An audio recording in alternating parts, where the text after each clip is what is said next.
Bem-vindos ao programa de Saúde e Medicina baseadas em evidências do Centro Cochrane do Brasil. Como você sabe, a colaboração Cochrane é uma entidade internacional sem fins lucrativos e que tem como missão mapear com imparcialidade os conhecimentos na área da saúde e da medicina para que as decisões sejam tomadas com maior chance de dar certo. Estamos apresentando uma série de programas oriundos de conferências de um diálogo que houve, porque entre o direito e a saúde, baseado em evidências, esses diálogos que ocorreram no Instituto de Ensino e Pesquisa do Hospital Sírio-Libanês em São Paulo. E isso ocorreu como um evento de inauguração de um curso de Direito à Saúde baseado em evidências que é apoiado pelo Ministério da Saúde e pelo Hospital Sírio-Libanês em São Paulo. Hoje vocês vão ter o prazer, como eu tive, de assistir às conferências, entre as conferências desse evento, a da juíza Débora Ciotti, que foi representante do Tribunal de Justiça de São Paulo no Comitê de Saúde do Conselho Nacional de Justiça, ela que é doutora em Direito Penal e Medicina Legal pela Universidade de São Paulo e é juíza do Tribunal de Justiça de São Paulo. Os interessados em fazer esse curso, que dura aproximadamente um ano, tem uma aula por semana, você pode assistir no horário que melhor lhe aprouver, é gratuito, basta se comunicar conosco e os dados estão apresentados ao pé do vídeo. Faça um bom proveito e obrigado pela sua audiência. Eu sou juíza do Estado de São Paulo, fui conselheira do CNJ por 2 anos e nesse período eu conheci o Gebran, o Renato Dresch, o Clênio, o Dr. Álvaro, o pessoal do CONAS, do CONASENS, que está aqui também, apoiando esse evento, e eu aprendi muito em matéria de judicialização. Eu vou explicar um pouquinho sobre o CNJ, porque eu acho que aqui não é só, eu sei que é um fórum de diálogo, a gente adora esse diálogo interinstitucional, a gente aprende muito, é muito rico, troca informações, e é muito importante o que a gente aprende a respeito de políticas públicas que o desembargador Gebran colocou ontem, a necessidade de atender o maior número de pessoas com o mínimo e a nossa posição enquanto juízes. Eu vou falar um pouquinho primeiro do CNJ, o que é o CNJ, uma instituição pública considerada um órgão do Poder Judiciário, foi criado em 2004 com a reforma do Poder Judiciário. E o que ele faz? As pessoas não sabem direito. O que faz o CNJ, Conselho Nacional de Justiça? Ele controla a transparência administrativa e processual. Ele não tem atividade jurisdicional, ele não vai julgar atividade, por exemplo, essa confusão de crise política, o CNJ está por fora. O que pode o CNJ fazer? Eventualmente, analisar as condutas de algum juiz, porque essa esse viés punitivo é função do CNJ de apreciar a conduta não jurídica, mas ética, postura, de acordo dos juízes. Além disso, tem aí uma função importante de controle de transparência administrativa, ver como está funcionando o judiciário, se ele é eficiente, aplicação de alguns princípios constitucionais do Poder Judiciário em geral. E ele está abaixo apenas do Supremo Tribunal Federal, ele controla todos os órgãos do Poder Judiciário nesse viés administrativo. Uma composição bem heterogênea. A gente tem juízes, promotores, advogados, cidadão, que é representantes da sociedade civil. Então, é um órgão mosaico, com uma visão bem diferente, são 15 membros, 3 ministros. E, com isso, a gente enxerga o Conselho, enxerga o Judiciário Nacional, que são 91 tribunais, de uma maneira bem diferente, um tentando aprender com o outro. O convívio é bem difícil, porque a visão de um juiz é muito diferente da visão de um advogado, em como se portar, em como deve ser o Poder Judiciário, também é diferente da visão do cidadão. O cidadão quer um judiciário de um jeito, o juiz quer um judiciário de outro. mas, assim, no fim, é muito rico, muito positivo. Essa heterogeneidade, com essas nossas funções, autonomia dos tribunais, zelar pela eficiência dos tribunais, é uma função da gente e que engloba essa questão de saúde. Vocês vão ver que o CNJ tem várias campanhas para você tornar a justiça mais eficiente, mais perto do povo, mais perto do cidadão. A gente teve campanha de pai presente, Cadastro Nacional de Adoção, que eu acho que é um dos grandes méritos do CNJ, como a gente conseguiu organizar um pouco a adoção, para que não tenha aquela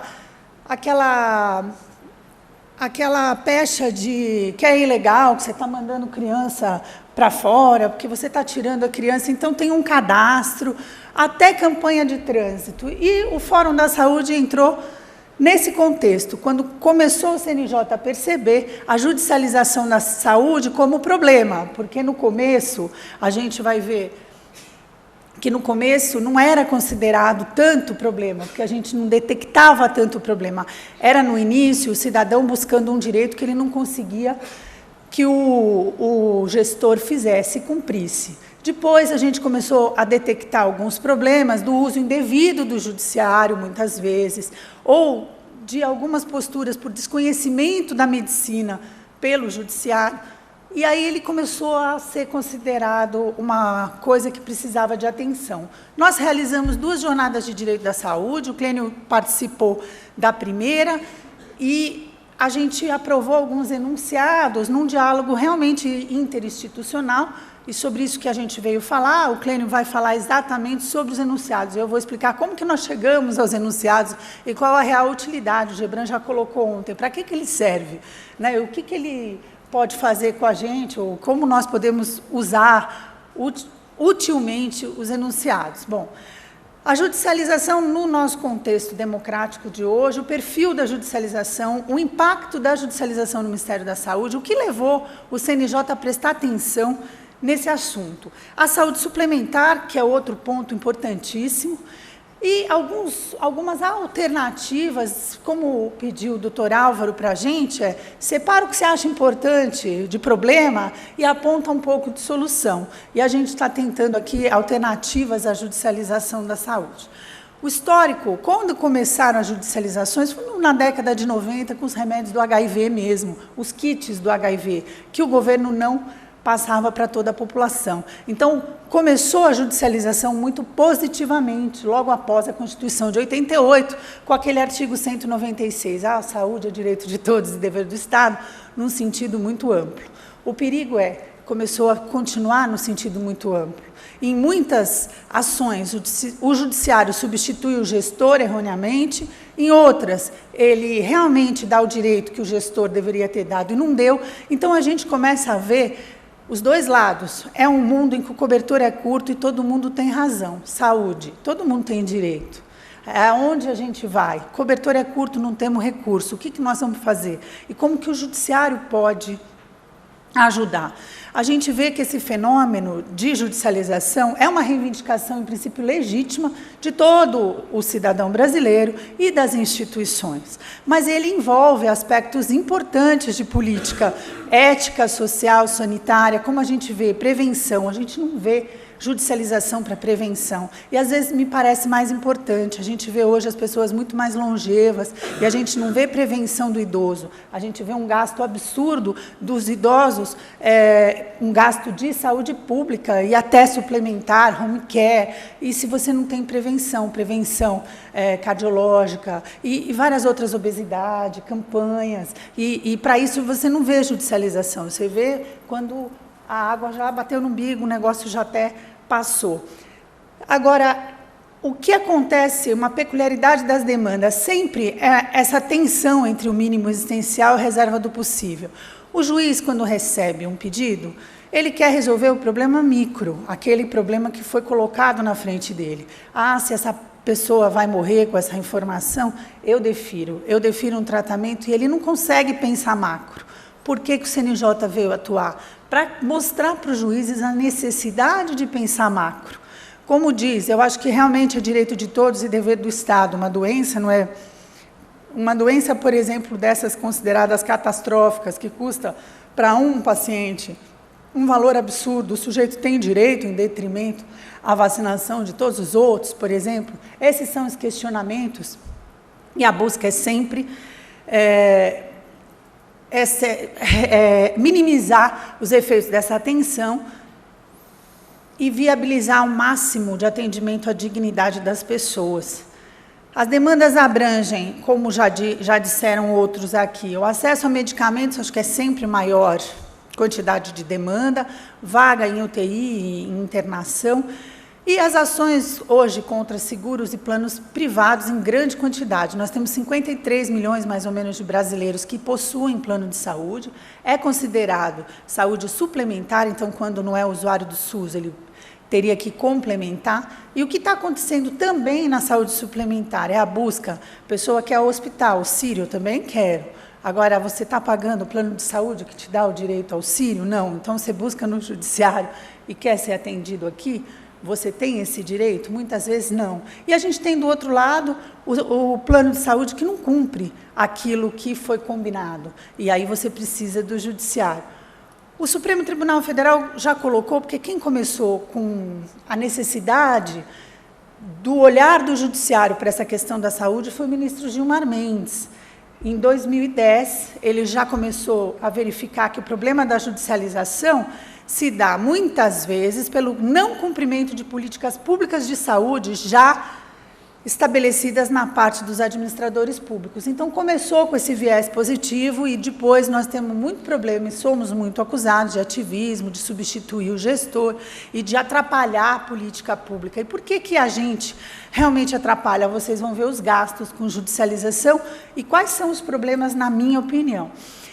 O Fórum Nacional foi criado em 2010, face a descoberta do grande número de demandas, do dispêndio de recursos que elas representam, da relevância da matéria para a vida digna e para todo o cidadão, e a necessidade de assegurar a sustentabilidade e o gerenciamento do SUS. Isso é muito importante, a gente olhar também a judicialização com esse aspecto. E eles fizeram uma recomendação 31, que eu acho assim, hoje, se as pessoas aplicassem a recomendação 31, com ela, a gente conseguiu extrair um pouco de enunciados, instruir ações, quanto possível, com relatório médico, descrição realmente da doença, indicação de produtos, a gente sempre pede pelo nome genérico e não pelo nome comercial, evitar fornecimento do extraordinário, como já disse o Gebran, a gente tem que dar o ordinário e o extraordinário, a música já fala, né? O extraordinário é demais. Pelo menos para a gente prestar atenção. Essas foram as recomendações. O gasto, eu não trouxe de cada estado, eu trouxe do impacto do Ministério da Saúde, que até gasta pouco, perto de alguns estados onde a judicialização é maior. O estado de São Paulo, do Rio Grande do Sul, acho que são os que mais gastam com judicialização, se você olhar os demais. Mas, por exemplo, teve um incremento, e eu acho importante, de gasto de quase 130% em 2 anos do Ministério da Saúde com judicialização. Chegou à cifra de 844 milhões. Mas o que é importante, desses 844 milhões, a gente olha que 628 milhões foram comprados medicamentos sem licitação. 140 milhões, acho que é o segundo maior problema, foi via depósito judicial. Desperdício. Depósito judicial, você não garante que o cidadão recebeu o remédio, em primeiro lugar.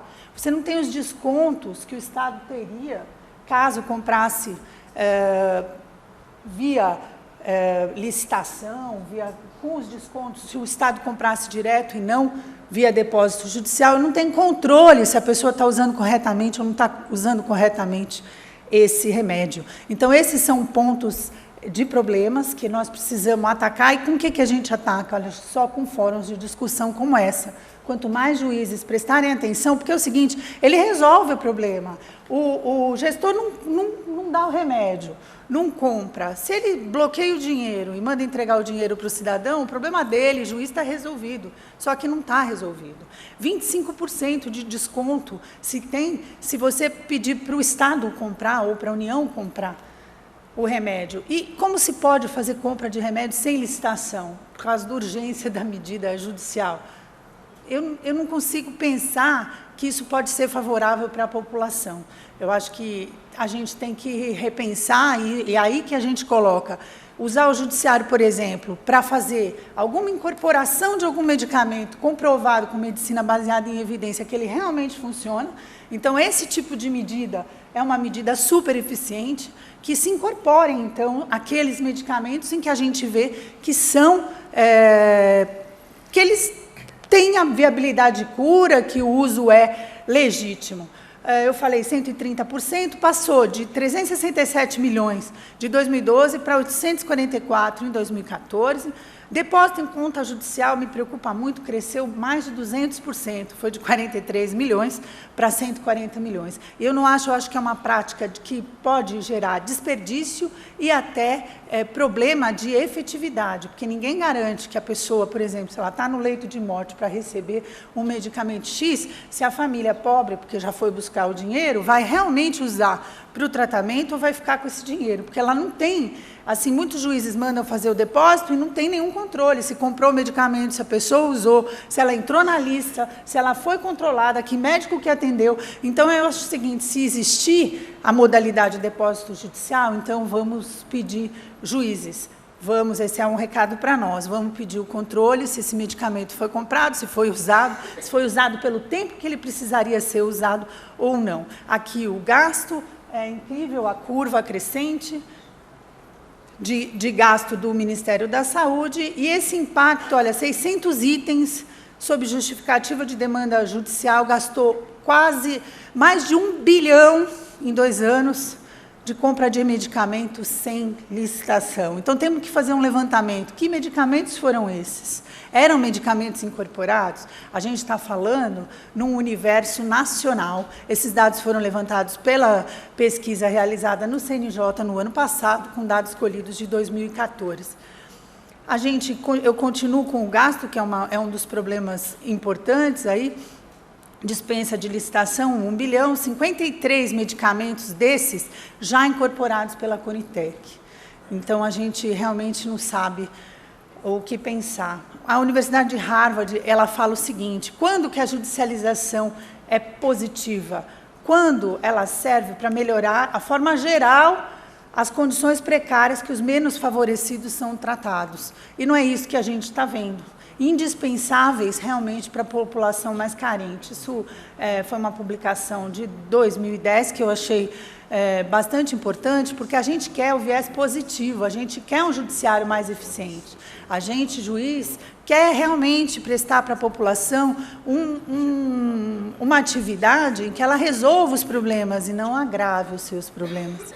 E as pessoas não estão conscientes da visão macro. Eu atendo um paciente, quantos eu deixei de atender? Eu já vi oficial de justiça aí, até secretário de saúde, com ordem de prisão, porque não cumpre decisão judicial, falar o seguinte em reuniões, escolhe a senhora quem vai morrer, porque aqui tem uma ordem judicial de um leito de UTI. Eu tenho 2 aqui, eu tenho que tirar um para cumprir a ordem judicial. Eu mato um, realmente eu tiro esse da UTI, e é só que a senhora escolhe. Ou manda o oficial de justiça escolher. Então, a gente tem que olhar o macro, acho que essa é um importante ponto. A judicialização da saúde suplementar é um problema recorrente desde 98, porque o STJ ainda não decidiu se os contratos de 98, eles têm direito, eles estão discutindo se o direito abrange os contratos antes de 98 ou depois de 98, e com isso são 7 milhões de usuários em litígio judicial com a saúde suplementar. E eles continuam, porque tem muita gente com esses contratos ainda sendo renovados, em que não estão totalmente adaptados. Algumas seguradoras optaram em fazer umas cláusulas de adesão, de ampliação e com reconhecimento próprio. Mas, enquanto o Supremo e o STJ não decidirem essa questão, são 7 milhões de pessoas no limbo, aí, esperando uma decisão. Recusa de cobertura em geral, então, assim, na saúde suplementar a gente também tem os 2 lados. Aquele que todo mundo tem razão, o que busca, o que não tem direito, e a operadora de saúde que não cumpre o que tem dever. O que tem ocorrido com a saúde suplementar, em meu ver, de uma maneira um pouco positiva, é a atuação da ANS de uma maneira positiva, punindo administrativamente aqueles renitentes que não cumprem com proibição de venda. Isso tem me parecido que tem funcionado. Eles têm feito muito acordo, cerca de 80%, quando a parte vai direto reclamar na ANS.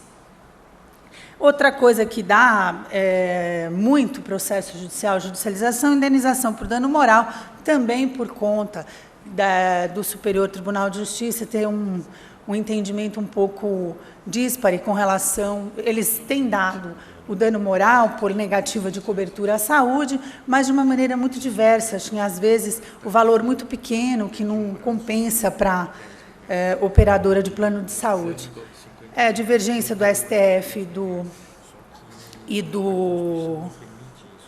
do Supremo com relação aos contratos, a indevida recusa de cobertura, a emergência e urgência é uma coisa que eles diferenciam e na prática não tem muita diferença, mas causa litígio, porque fica para a urgência prazo de 24 horas e para a emergência tem o prazo de carência, então é uma coisa que não é muito definida, e o que deu muita divulgação na imprensa, na mídia, e causou um pouco de perplexidade social, foram as máfias de ótese, prótese e endoprótese.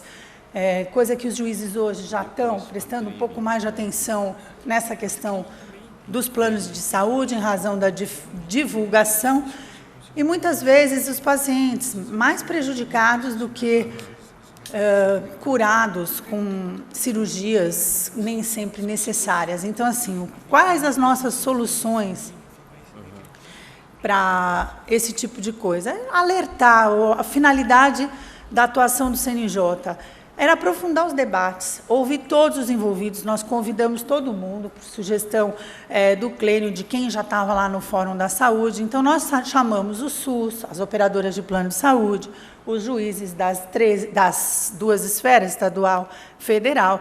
A gente chamou o Ministério Público, procuradores do Estado, e resolvemos nos unir para fazer um debate interinstitucional para que cada um desse a sua opinião. A partir daí, a gente levou questões recorrentes em que havia muita disparidade nos tribunais de decisão, e o que a gente achava importante para que a judicialização fosse usada de uma maneira mais positiva. Orientar os juízes como fazer. Esses enunciados não têm caráter jurisdicional. O juiz não é obrigado a usar os enunciados, mas os enunciados estão lá no site do CNJ como apoio para quem quiser. Então, por exemplo, um juiz de um outro estado que não tem conhecimento da área médica, que não sabe como se decide na maioria do país, busca no enunciado uma forma de exigir, por exemplo, orientado que não deva fazer o depósito judicial, ou medicamento de prestação continuada, ele acaba orientado a pedir um relatório médico, a que ele seja acompanhado pelo SUS, algumas diretrizes. Além disso, os núcleos de apoio técnico, que vocês ouviram o Dresch falar ontem, são muito importantes para os juízes. Primeiro, porque o juiz não é obrigado a saber de medicina, mas ele tem que se apoiar em algum lugar, porque um médico chega para ele. Então, a responsabilidade do médico também chega para ele, prescreve. Hoje eu ouvi que o Conselho Federal de Medicina proibiu que os médicos prescrevam a fosfoetalonamina. Então, assim, a responsabilidade dos prescritores. Eu ouvi hoje no rádio, vindo para cá, exatamente isso. Não sei se foi o Conselho Federal ou foi o de São Paulo, mas alguém proibiu aí a prescrição do elemento químico que não está aprovado pela Anvisa.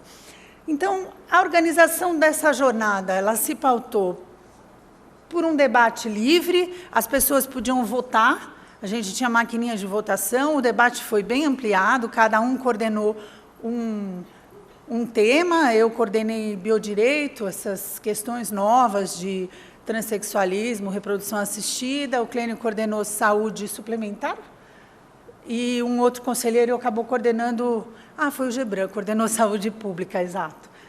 Os enunciados não têm poder vinculante, não funcionam como súmula, servem para apoio na tomada de decisão nesses 3 temas. Quando eles reclamavam, os juízes, de muito falta de apoio e subsídio técnico no exercício da jurisdição. Sobre os enunciados em si, o Clênio vai passar, eu deixei porque a apresentação acho que vai ficar à disposição, então estão todos os enunciados, quem não quiser entrar no site do CNJ, eles estão aqui na apresentação. Agora, como alternativas, além de buscar o apoio no enunciado, eu sempre coloco a conciliação e mediação.